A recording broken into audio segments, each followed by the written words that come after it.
So then, if you awaken from this illusion, and you understand that black implies white, self implies other, life implies death, or shall I say, death implies life,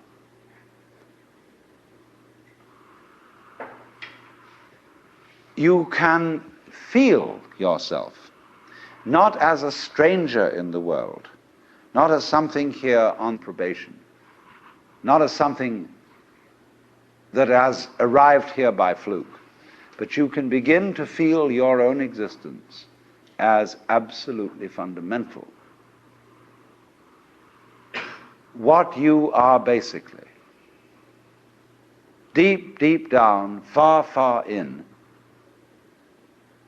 is simply the fabric and structure of existence itself. So, say in Hindu mythology, they say that the world is the drama of God. God is not something in Hindu mythology with a white beard that sits on a throne and that has royal prerogatives. God in Indian mythology is the self, Satchidananda, which means Sat, that which is, Chit, that which is consciousness, that which is Ananda is bliss. And in other words,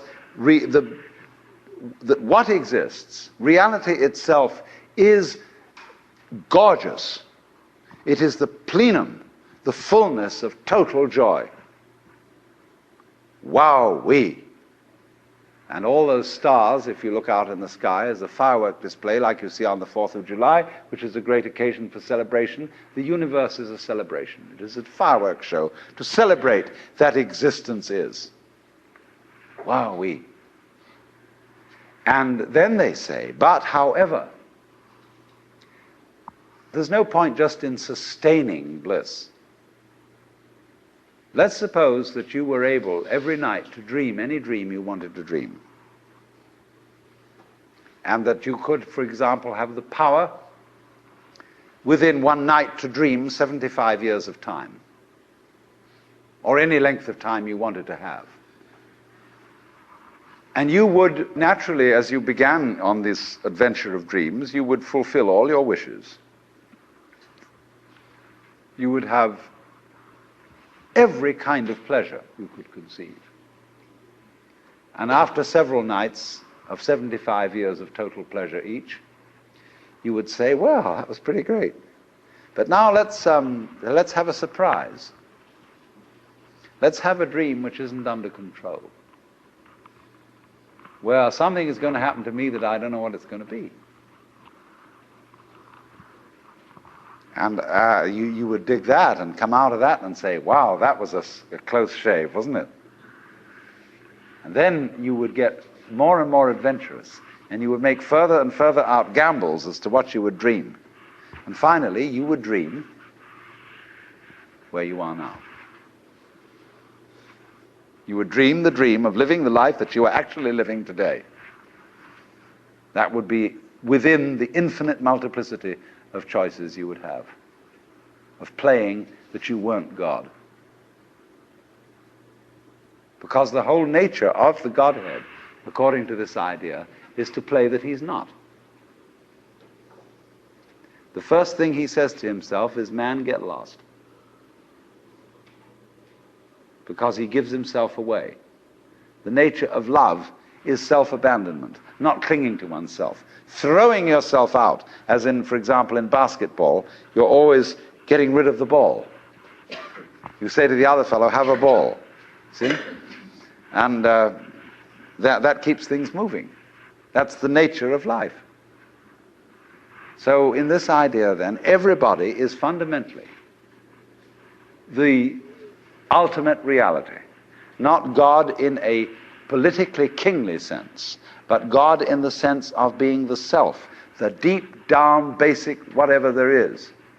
And you're all that. Only you're pretending you're not.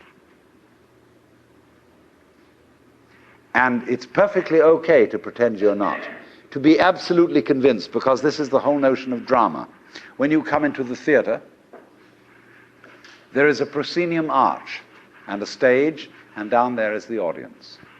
And everybody assumes their seats in the theater and are going to see a comedy, a tragedy, a thriller, or whatever it is. And they all know, as they come in and pay their admissions, that what is going to happen on the stage is not for real.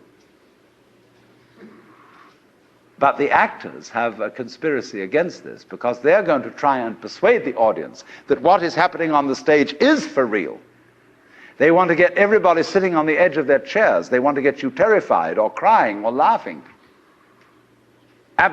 Absolutely captivated by the drama. And if a skillful human actor can take in an audience and make people cry, think what the cosmic actor can do. Why, he can take himself in completely. He can play so much for real that he really believes it is. Like you sitting in this room, you think you're really here. Why, you've persuaded yourself that way. You've acted it so damn well that you know this is the real world. But you're playing it. It's because the audience and the actor is one.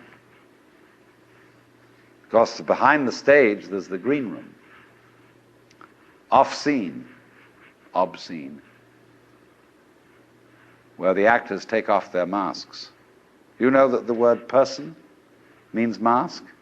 The persona, which is the mask worn by actors in Greco-Roman drama, because it has a megaphone-type mouth which throws the sound out in an open-air theater. So through sona, what the sound comes through, that's the mask. How to be a real person. How to be a genuine fake. A mask. So the dramatis personae at the beginning of a play is the list of masks that the actors will wear. And so in the course of forgetting that this life is a drama, the word for the role, the word for the mask, has come to mean who you are genuinely. The person. The proper person. Incidentally, the word parson is derived from the word person. The person of the village. Person around town, the parson. Funny. So anyway then, this is a drama. I'm not trying to sell you on this idea in the sense of converting you to it. I want you to play with it. I want you to think of its possibilities. I'm not trying to prove it. I'm just putting it forward as a possibility of life to think about. So then, this means that you're not victims of a scheme of things, of a mechanical world, or of an autocratic God. The life you're living is what you have put yourself into. Only you don't admit it, because you want to play the game that it's happened to you.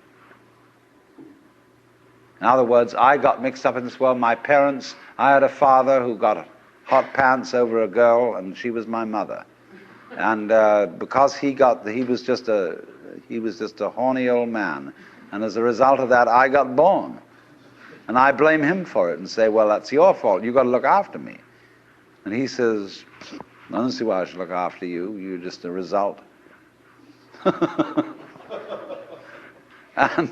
But let's suppose we admit that I really wanted to get born, and that I was the ugly gleam in my father's eye when he approached my mother. That was me. I was desire. And I deliberately got involved in this thing.